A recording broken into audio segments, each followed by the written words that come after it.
Now, at this time, I would like to introduce Mr. Don Ingram, a founding member of the Parkinson's Conference Committee. And he will be introducing our next speaker.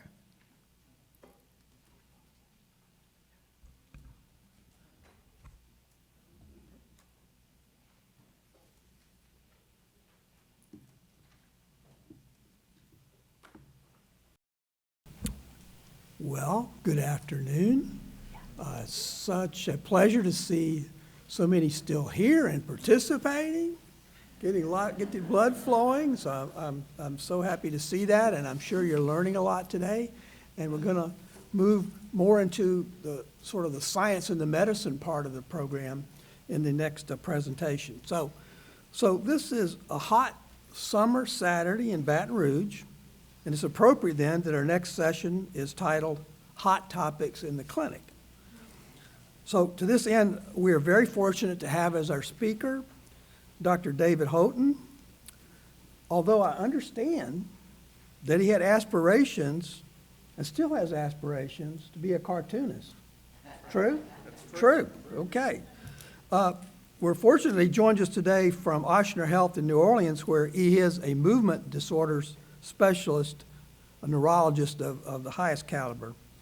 He earned his undergraduate degree as a Deacon Demon, Wake Forest University, and his medical degree from the Medical College of Georgia in Augusta. And then he went on to earn a master's degree in public health in epidemiology from Emory University. And then Dr. Houghton completed his internship and residency in neurology at the hospital at the University of Pennsylvania in Philadelphia. His fellowship training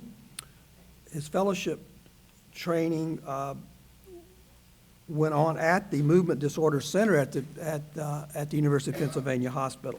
He then joined the staff at Ochsner Health as chief of the Division of Movement Disorders. His interests include really a wide range of aspects of Parkinson's disease with special interest in deep brain stimulation as well as botulinum toxin injections. And he has a particular expertise and interest and authority in clinical trials, which is what we're going to try to cover today. He's well connected to many networks involved in clinical trials in Parkinson's disease. How many currently? We have 5. 5 going on right now. So a very active community there at Ochsner. So we're a great opportunity and a great pleasure to have Dr. Houghton today. Please.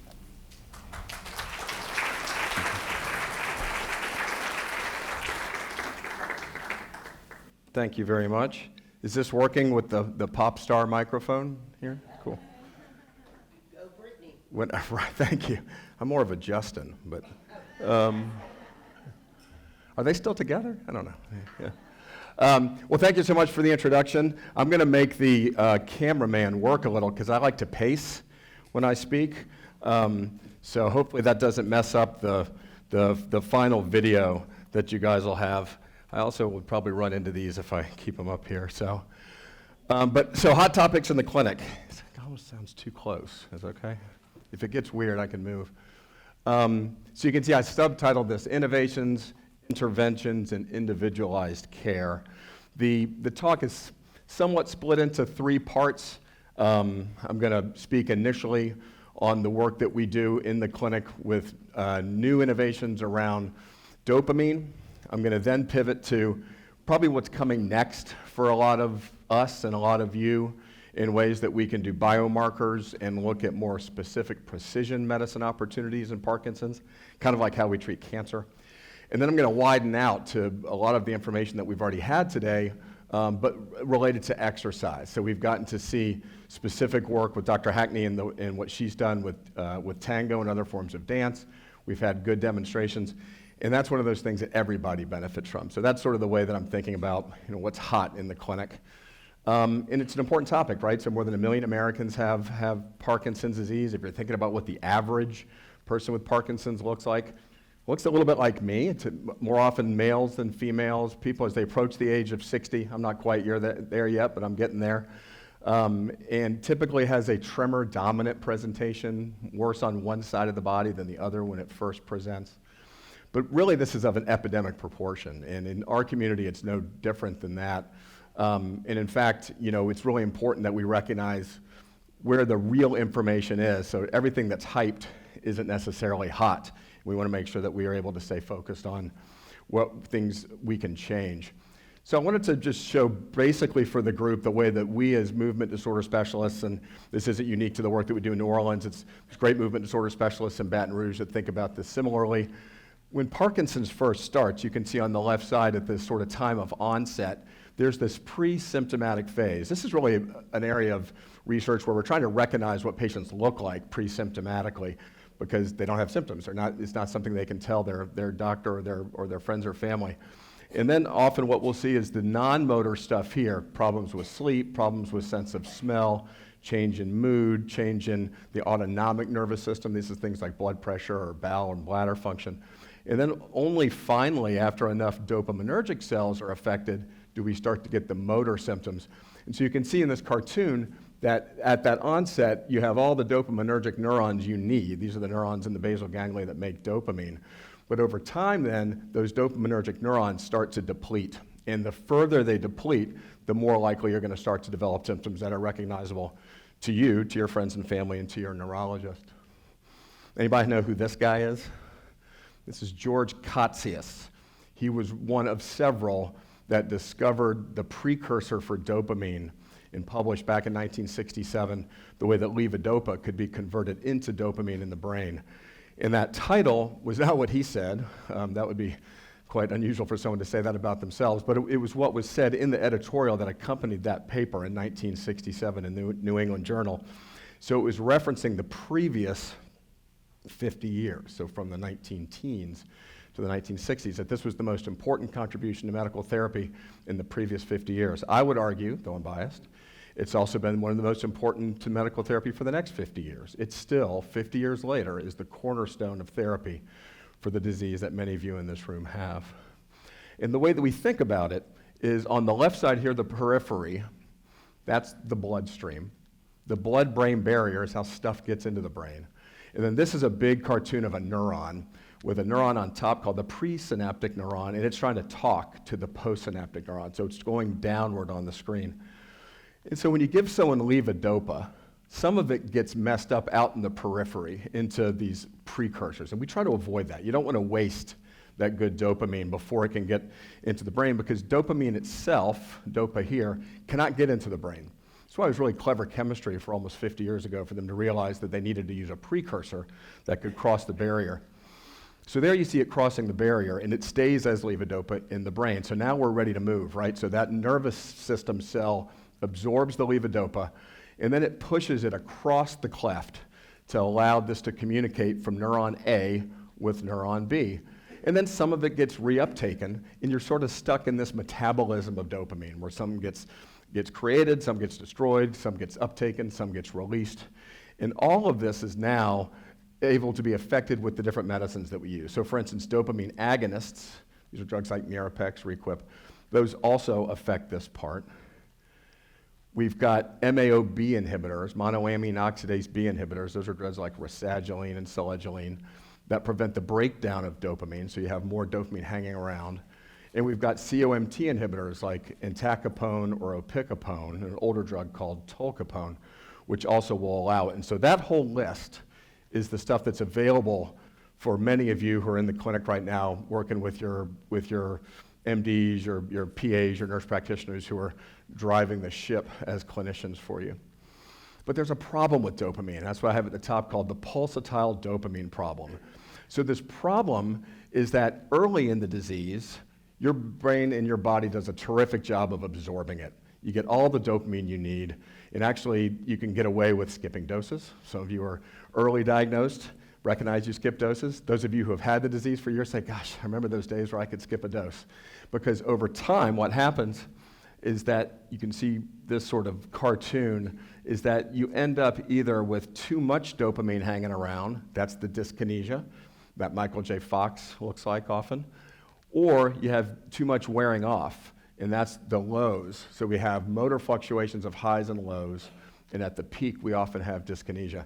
So by the way, when I would give these talks 10 years ago, 15 years ago, about half the room was dyskinetic. So if you guys look around the room, there's very little dyskinesia in a Parkinson's patient population anymore. And that's because of the fact that we've used all these drugs on the left side with a term that I and others have called rational polypharmacy. We call it that because in medicine, polypharmacy is usually a bad word. It means that your doctor is too sloppy at giving you 3 drugs for the one thing. But in Parkinson's, it makes a heck of a lot of sense. If you go back to that cartoon, to use a little bit of levodopa and use a little bit of a dopamine agonist and a little bit of an MAOB inhibitor and a little bit of a COMT inhibitor, you put all those things together and you're really sort of treating and attacking Parkinson's on all fronts, across the flanks. We also have surgical management. I'm sure there's many in this room who have had deep brain stimulation, which is great for motor fluctuations and dyskinesia. Focused ultrasound is new technology.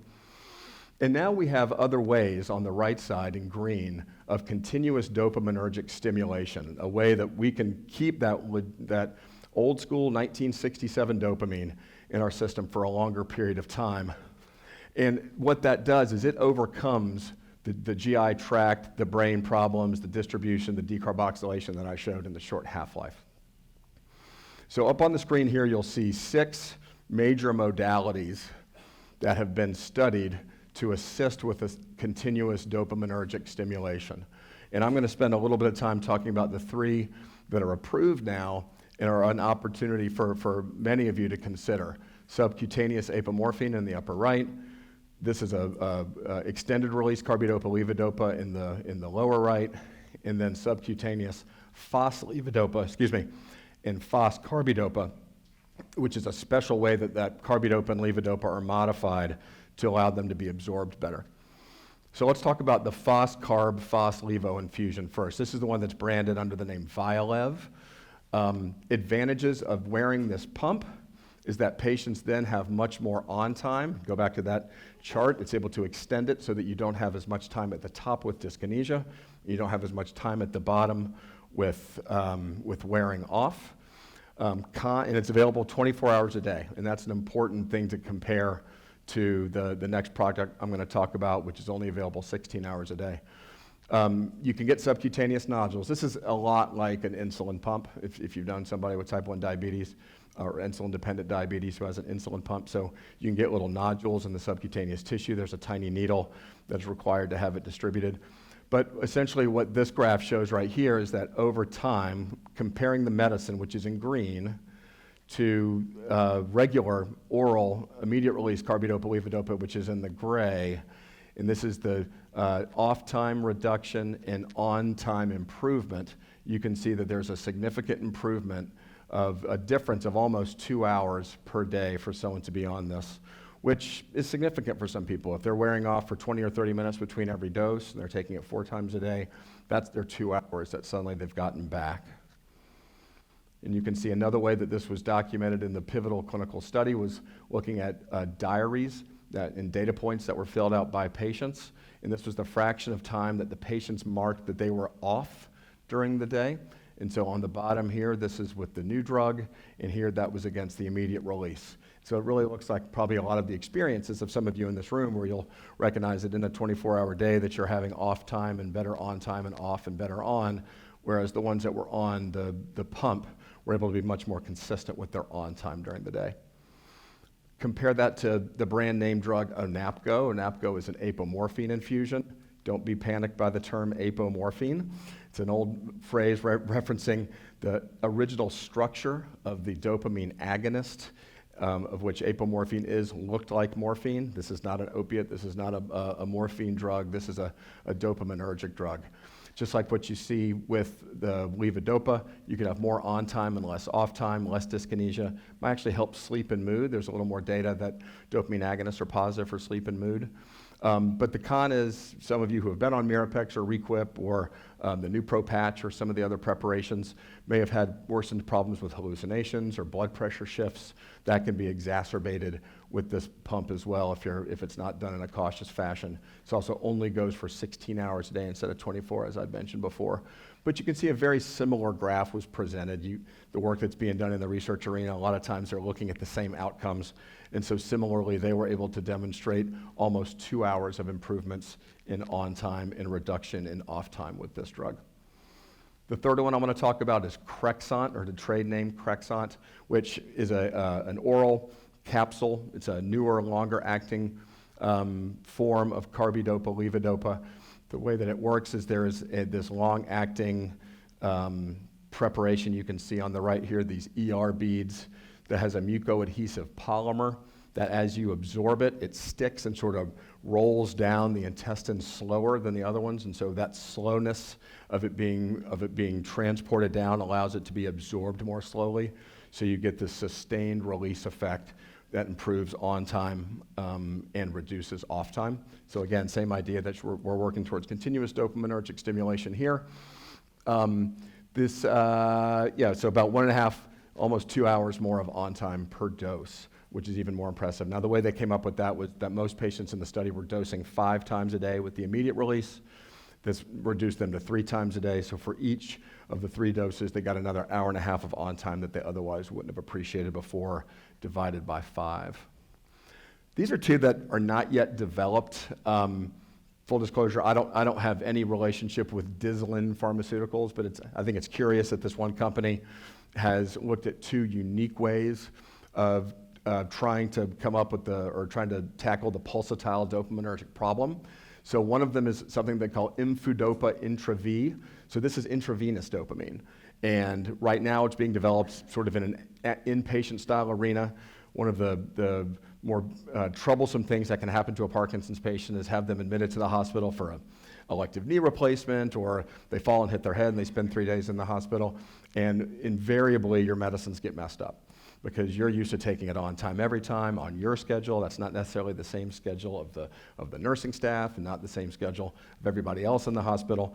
If we could just convert people to IV dopamine and say, put your stuff in your pocket while you're here, I think every patient would do better, and certainly every clinician would get more sleep at night knowing that their patient's doing okay. And that's really what they've tried to develop. They also have another subcutaneous product. The problem with their subcutaneous product is it looks like it's pretty poorly tolerated. 16 out of 18 subjects experience site discomfort where they put their subcutaneous, so I'm not sure if that's going to get it to the market. I think this side is even more interesting. So the DopaFuse product, it reminds me of a retainer that your kids or your grandkids wear after they get their braces off. And embedded in the top of that retainer is a gel of dopamine. And so essentially you wear this thing in, and it drips down the back of your throat. And supposedly it's no different than the way that I've stood up here and swallowed several times while I'm walking across on the stage. That's how the patients do it. And that absorption allows them to stay on, and so they don't wear off in between. The DopaView system, I don't know where this is going to go. It's only gotten through phase 1, but in phase 1, which is the first phase of any study, it did show as an experimental or an exploratory variable that it improved on time and off time. I worry a little bit about patients who already have impaired speech and swallow, if this is going to be a good option for them, but it's certainly something unique and different that we can think about. So you've seen that I'm offering 1.5, maybe 2 hours of on time by trying to create continuous dopaminergic stimulation. But why is that it? Like, why do some patients only get that? Why do some patients not benefit from continuous dopaminergic stimulation? And I've held this up long enough now that you can read the headline that says, well, that's because there is no Parkinson's disease. To which then you can all go home now, and so can I. No, there is Parkinson's disease. And in fact, it was proposed in this article by Bill Weiner almost 20 years ago that the syndrome be called Parkinson's diseases types 1 through infinity, which I think makes a lot of sense. If each one of you came up these stairs and gave a testimonial of your top 5 problems, it'd probably be rare that we'd have the same person talk about the same 5 problems on the same 5 drug regimen, et cetera. And I think that's a really important thing to recall, is that in Parkinson's, though we know that it's slow and stiff and shaky and shuffly and stooped and all the other S's you can think of, Every patient is a little bit different. And so even with dopamine and with continuous dopaminergic stimulation and with rational polypharmacy and maybe deep brain stimulation or focused ultrasound, there's still patients for whom we swing and miss. And I think that's what they've learned in the cancer arena over the years, is that, back in the 70s and 80s and before with cancer treatment, the whole idea was to, take somebody to the brink of death practically, kill all the tumors, and hopefully they come back. And unfortunately, it feels like that sometimes, I'm sure for all of you, that here Dr. Houghton's put you on a 4th drug or a 5th drug, and gosh, can he figure it out? Can he get it right? And I think we're getting closer. I think we're getting closer to a place where we can better subtype Parkinson's disease so that we're not having to just use the same blunt tools for everybody. And so what this cartoon shows here is that this is this room up here, right? So we've got all these Parkinson's patients that are of different sizes and shapes and colors and genders, and we lump in these clinical studies. We say, hey, are you over 60 and you got tremor on one side of the body? Come be in my study. And sometimes those studies show amazing things, and sometimes drugs miss. And the question is always, well, did we study the right people, or did we totally put the wrong Parkinson's patients in the study?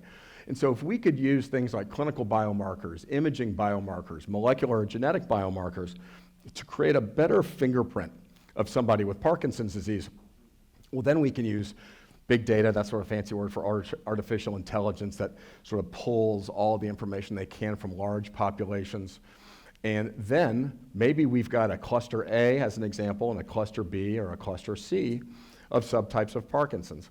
I have an entire hour-long talk that I give off of this slide that goes into all the different subtypes that have been proposed.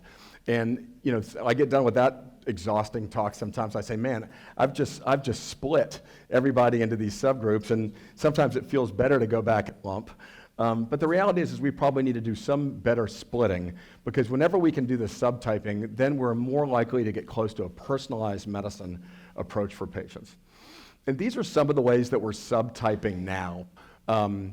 I say now, I'm not getting it routinely on all my patients. Sometimes insurance companies don't pay for these tests. Sometimes I frankly don't know what to do with them yet. But that's the fun part of medicine, right? That's why we still call it the practice.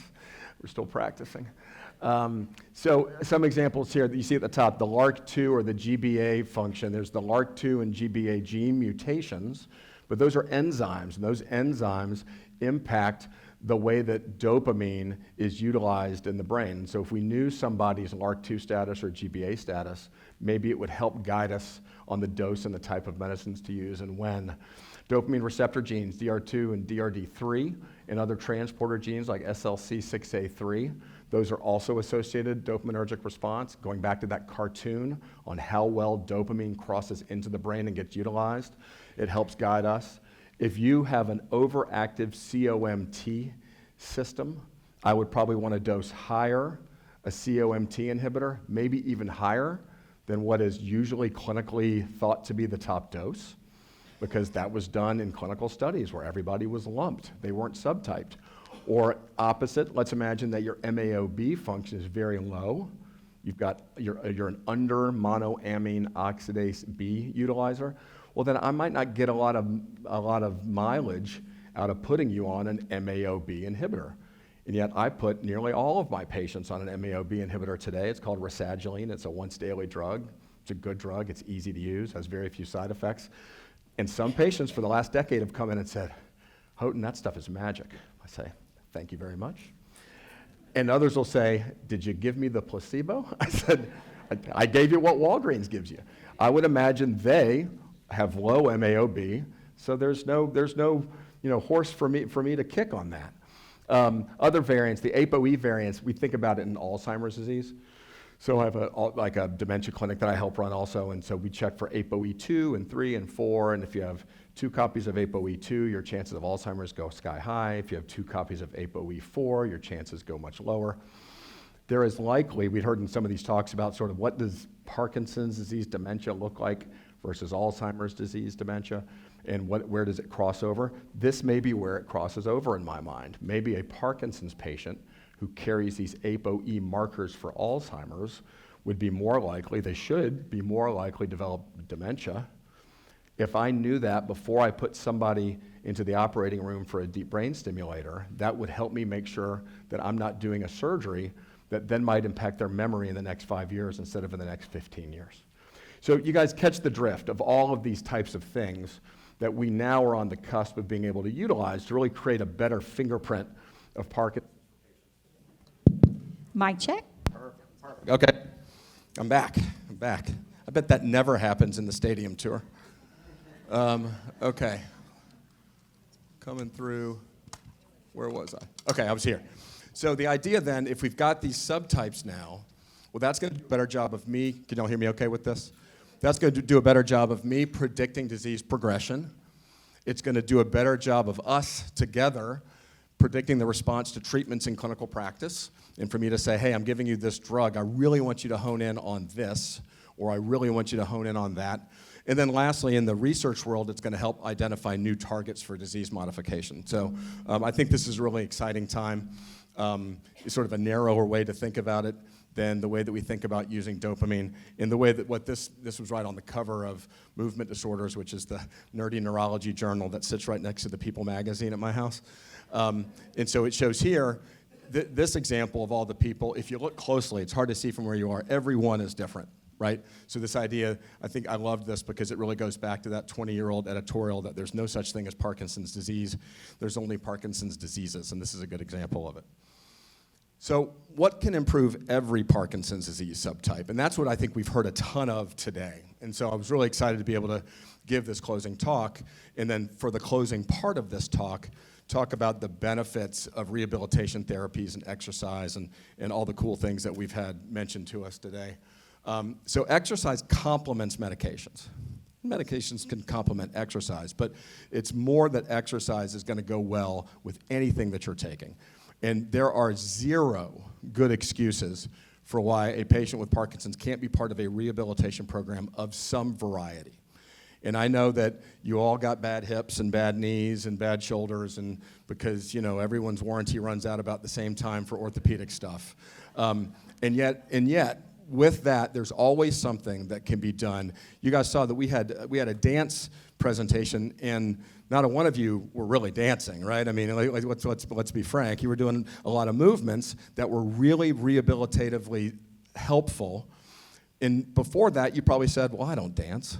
Well, sure. You were all doing the same principles that Dance for PD teaches us, or tango, et cetera, right? So there's no reason why we can't be involved with exercise. And then we actually have good data on what you are describing. I'm stiff, I'm slow, I shuffle, I stick, I fall, I'm confused. And all those things are addressed with the different exercise and rehab modalities that you can take advantage of. And more than that, they actually have a really growing and robust body of science behind them about what benefits they bring. And Dr. Hackney started to talk a lot about this and the way that she's done those longitudinal studies. In fact, when you look at animal studies that have been developed over the years to try to measure some biomarkers there, these are some of the findings that we've had. So these are some buzzwords: BDNF and GDNF, brain-derived neurotrophic factor, and glial-derived neurotrophic factor. This is fertilizer for the brain, guys. And the brain-derived neurotrophic factor affects the neurons directly. The glial-derived neurotrophic factor protects all the scaffolding around your brain, the stuff that sort of keeps everything moving along. IGF-1, insulin-like growth factor, very interesting in brain diseases. It increases post-exercise. It's linked with improvements in cognitive performance, and we know that that goes up with rehabilitation. Just general activation of the dopaminergic system. I can't remember who said it, that when they exercise, that's their dopamine, that's their special place, right, that they go to, and they're getting that dopaminergic moment. We know that dopamine in our frontal lobe is our happy chemical. We know that dopamine in the deep structures of the brain, the basal ganglia, is our movement chemical. But our brain crosses over all the time. And so to be able to do movements to drive dopamine pushes dopamine to the frontal lobes as well. And then lastly, there's data, functional imaging studies. These are MRI-type scanners that you get in, and it shows in the exercising patient where activation is occurring. Okay, this is a rapid-fire graphic demonstration of all the work that's been done. And am I still going here? And there's no reason for you to pay attention to other than to one thing here, and that is, in science, when we see something there's this collective thing on the side here in these systematic reviews, and it says that it either favors exercise or favors control. You're going to see for every single one of these that it favors exercise, looking at multiple upon multiple upon multiple clinical studies. So there's one. Comfortable walking speed favors the intervention. 2. Fast walking speed favors the intervention. 3. Stride or step length to increase favors the intervention. 4. And then look at that. There's the SPARK study. So the importance of the work that's being done right here in Baton Rouge with your partners at LSU is to continue to very specifically measure the advantages of exercise in Parkinson's disease in the earliest onset of patients. And so if you haven't spoken to Jan about it yet, you should. There's superb opportunities for all of you to be involved with the latest treatments here. Okay, these are the big 5. So we've got LSVT Big. Who's heard of LSVT Big? So Big's been around the longest of any of the data that we have in the Parkinson's disease exercise world. It's structured. When it's done the right way, it's incredibly structured. 1 hour, 4 days a week for 4 weeks, 16 total sessions. The time is split. Half of it is doing generalized work. The other half is doing specified work for the patient. Rock Steady Boxing, people have heard about that, right? We've got good partners in town for that. We got the t-shirts up here. So Rock Steady Boxing, group environment. No, you don't get to hit each other. This is an opportunity for you to be able to train and get fit, and it adds in the cognitive piece, right? Because they say, do this combination, do that combination, and you're working with a trainer. You have to remember the combinations, just like the dance. Forced and unforced cycling. The best data for this came out of the Davis Phinney Foundation with work that was done at the Cleveland Clinic years ago. Forced cycling is exactly what it sounds like. It's a bicycle built for 2, and you're on the back as the patient, and you've got some Olympic cyclist or a robot on the front, and you're just going. And when you get off this thing, you walk better. You don't just walk better for 10 minutes. You walk better for days, weeks with forced cycling protocols. We've talked about dance therapy, the Dance for PD. We know that the tango, that data for tango is remarkable in the group setting. And then aquatics-based therapy. I think aquatics is interesting. The thing that holds back folks from aquatics therapy often is just access to aquatics therapy. There's not enough pools around. We're actually, I'll show you a picture of what we're building in New Orleans. It's going to have aquatics-based therapy there. But there's increased buoyancy, so there's limited fear of falling. And there's the benefit of the warm water that loosens your joints and your muscles. And when you walk in a pool, you're walking against resistance, and it's harder to walk in water than in air. There's all sorts of advantages of aquatics therapy. Where are we going with this? Well, this is really where technology is going to be our best friend. So we can have gait labs that will quantify the stride and the arm length. We're partnering with a company in New Orleans called Ochsner AI. It does not require a gait lab. It just requires an app on your phone or an iPad, and it watches your gait, and it measures the arm swing, and it measures the stride length, and it measures the speed and the amplitude, and it comes up with a protocol of therapy that will then continue to look at that feedback. And so you can see you've been doing the therapy over the next 2 weeks, your stride length has gone up by this percentage, your arm swing has increased by this percentage, et cetera. So these are types of things that we want to put in our patients' hands. They're going to be accessible to them. So to summarize, dopaminergic therapies, 50 years old. They're not going anywhere. We're only getting better at the way that we can deliver them. Deliver them by pump, deliver them by pill, et cetera. So the further subtyping is going to allow us to be more specific for you to figure out exactly which doses of those medicines that you're going to do best with. And then lastly, rehab is not optional. It's central. Participate early, think beyond the meds from a rehabilitation perspective. So shameless plug, this is coming to New Orleans in about a year. So this is a new $100 million, maybe up to $110 million building that's being built right on our Jefferson Highway campus. It's going to have dedicated therapy gym, infusion, acupuncture, music therapy, pool, pharmacy, lab, all in the same place. All brain health stuff is going to be there. So neurology, neurosurgery, psychiatry, psychology, physical medicine and rehab. There's going to be work in neuro-ophthalmology, neurovestibular therapy, et cetera. And this is where all our research projects are going to be housed as well. This is the outside rendering. This is the first floor. On that first floor, you see that's our music therapy room. It's set up to have all these different therapeutic spaces. In some spaces like this, where we'll be able to meet and chat with folks and do other symposia. Say it again? That is not going to be in Baton Rouge, not yet. But that's going to be in New Orleans. Just a little, counter traffic drive for you, just down to New Orleans. But I'll talk about that in a second. So this is my crew that I'm very fortunate to get to lead this bunch. When I got to New Orleans 13 years ago, I was the 10th neurologist hired. We only had 2 movement disorder doctors. We didn't have nearly the team that I've been fortunate enough to get to work with.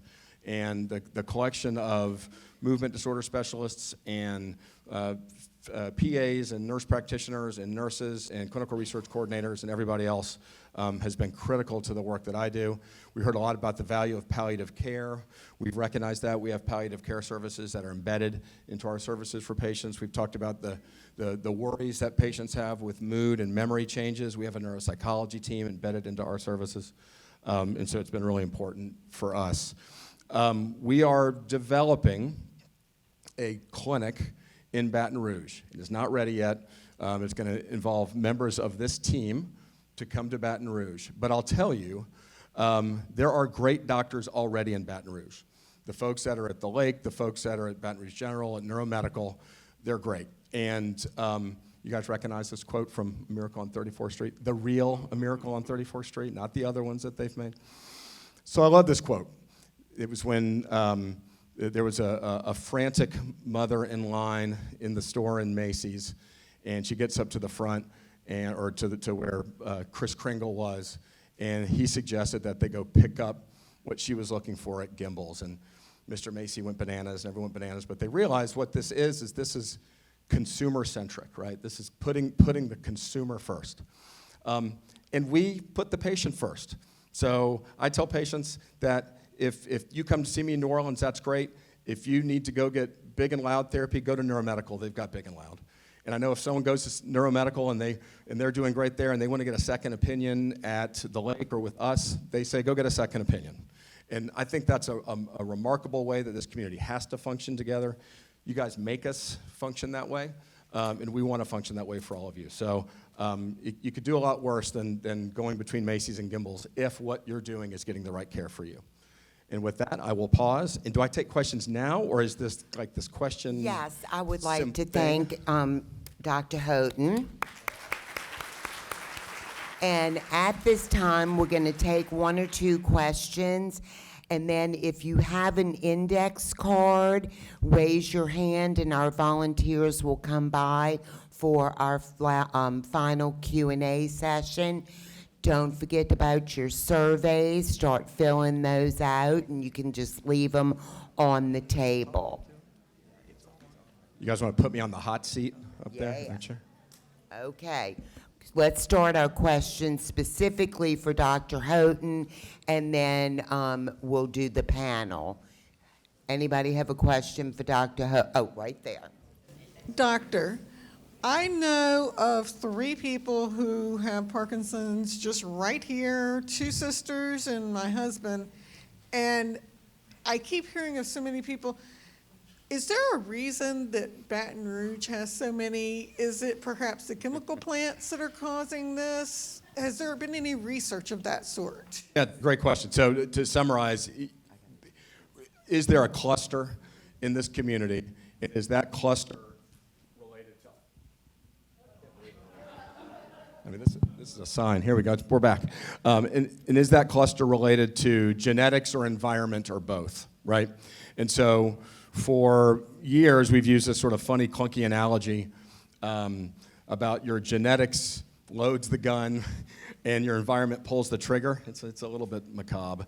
But if you think about the way that neurodegenerative diseases occur, there probably is some impact of the environment.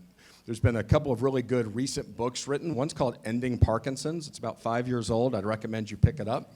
I'm not an author. I don't get any kickbacks from that recommendation.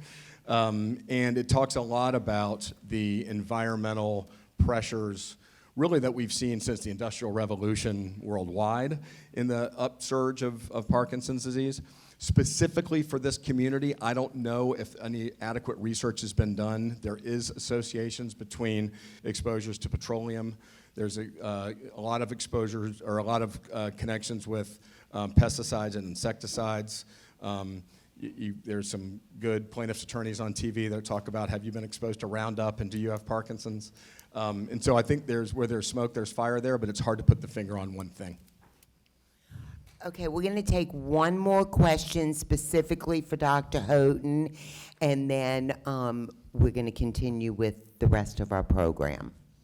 Dr. Houghton, I got a two-part question. The first thing is I read on the internet. When there's one question left, they always do a two-part question. I like it. I like it. I get in whenever I can. But so I read on the internet them using stem cells and transplanting the brain to cure Parkinson's. And then part two is I've read that it's trying to be approved in the United States, but it's already approved in some other countries, but there are places like Mexico, and I don't really know what faith I would have in something like that. So what's your opinion? Yeah, so question is, where are we in the stem cell or pluripotent cell work with Parkinson's? The reasons that we are bullish on the advantages of stem cells is that stem cells can be put into the brain. They can be programmed, essentially, chemically, to do just about anything, and in these cases, to make dopamine.